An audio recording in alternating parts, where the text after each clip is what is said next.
我们正国寺的所有常住法师，世界各地非常精进的莲友们，大家早上好，阿弥陀佛。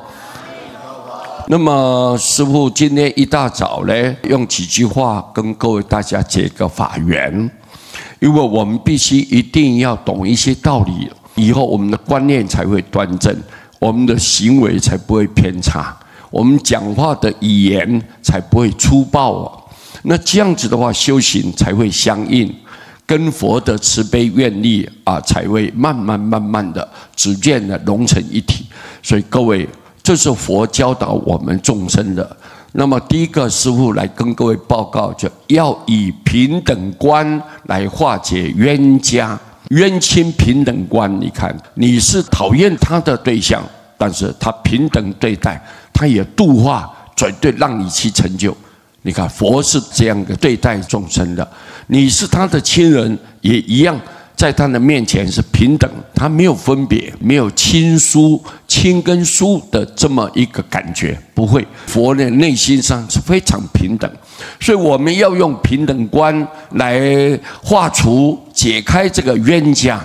我们跟对方如果有仇恨，我们跟他有敌对，或者是他好像故意障碍你的这些对象，我们一定要把它化解掉。怎么化解？用平等观来给它化解。那因为毕竟就是众生了，毕竟我们都是众生，众生就习气很重，有受到前因后果，今天才会有这种现象出现。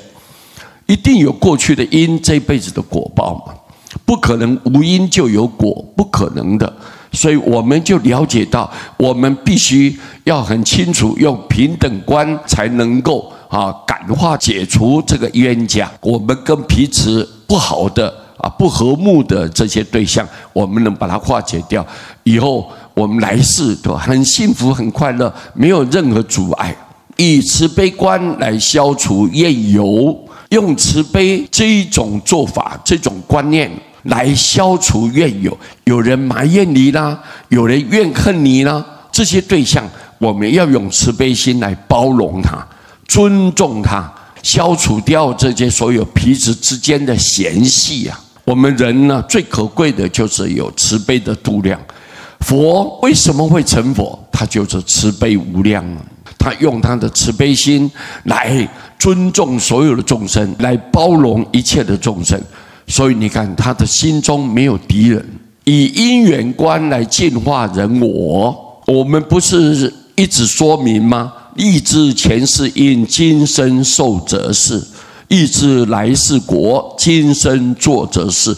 这2、3句话已经包含了我们的因果循环的重要道理在里面。这一辈子为什么会有这样，你都会感觉，为什么我跟别人不一样？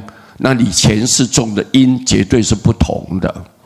你一定跟对方彼此之间有恶的因缘，有恶的种子在，所以他自然看不起我，后来藐视我，后来糟蹋我啦，或者是讲话来刺激我啦，故意找我麻烦啦，这些东西你都有一个因，你种这个种子，然后再加上这一辈子刚好这个缘成熟了，这叫做因缘。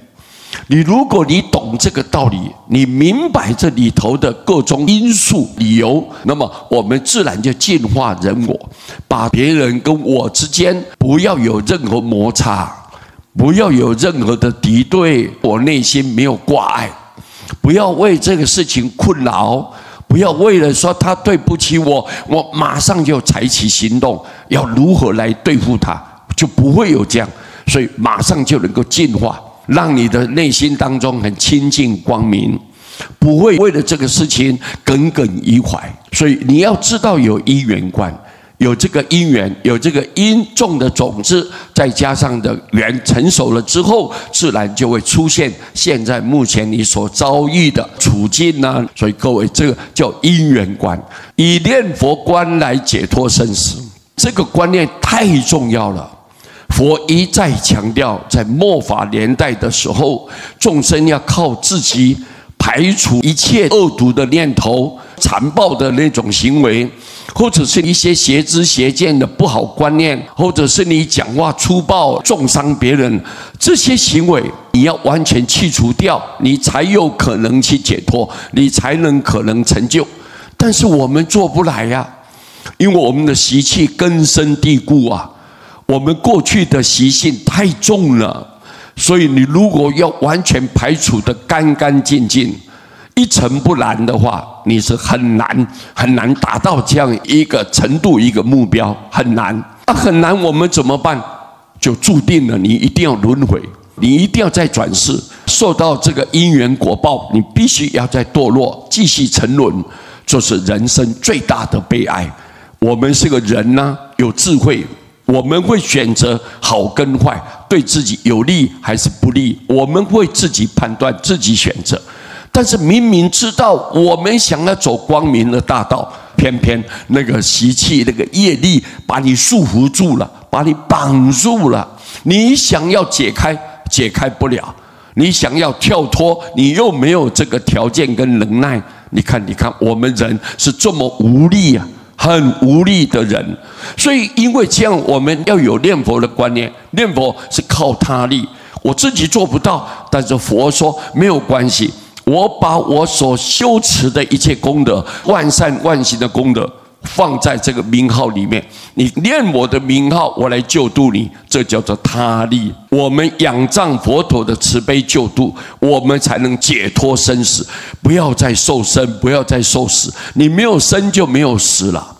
你看，我们过去善导大师讲一句话：易得无生果，彼土必须依啊。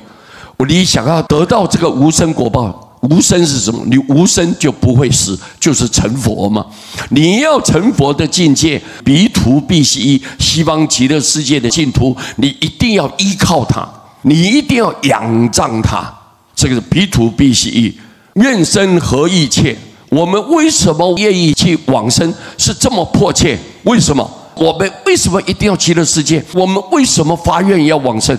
原因在哪里？正为乐无穷哦。真正的原因是因为西方没有一点痛苦，它都不存在有任何让你造罪造业的那种环境。你所碰到的人都是善知识，而且所有的人都在关心你、帮助你。所以，因为那个地方太快乐、太逍遥、太自在，环境太庄严、太殊胜、太微妙了，所以我们就是愿意去极乐世界。各位，对不对啊？那你怎么去？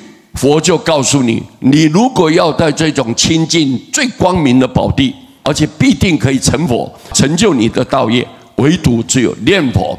你一定要有念佛这个观念，一定要念佛。为什么？念佛就是他力，就是靠佛。你一念佛就是靠佛，所以你就能够解脱生死。以后我们把生死斩断了，你没有生就不会再死了，就不会六道轮回。哦，原来道理就在这里了。所以师父要把这简单的几句话来跟各位大家分享，希望你们有具备非常正确的知见，牢牢的记住在内心当中。那么往后你在修为上面，因为你好的观念就到好的地方，如果你是错误的观念，各位就堕落了，随业去流转了。所以这一点，我借这个因缘来跟各位大家介绍跟报告。谢谢大家，南无阿弥陀佛。